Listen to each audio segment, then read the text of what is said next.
Hey guys, welcome back to Burning with Bee. This week we're going to make some vegan potato soup. It is the season for soup. We're into fall, even though in Texas it's like winter, spring, summer, fall. You just never know what you're going to get. But I did want to make some soup this week just because it's a healthy meal and it's a stretch meal and I don't want to cook in the middle of the week. I'm also going to make some vegan tortilla soup, but that will be on my next show. So I hope you guys enjoy and welcome back to Burning with Bee.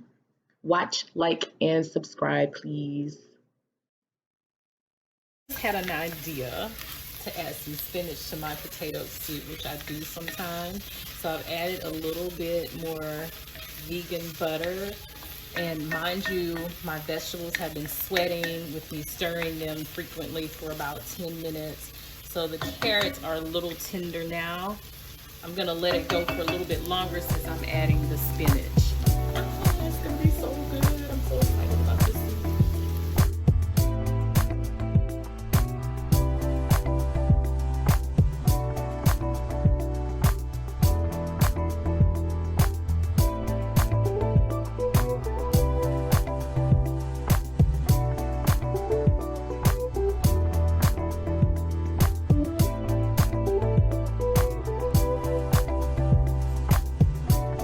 This smells so good. It tastes phenomenal. This potato soup is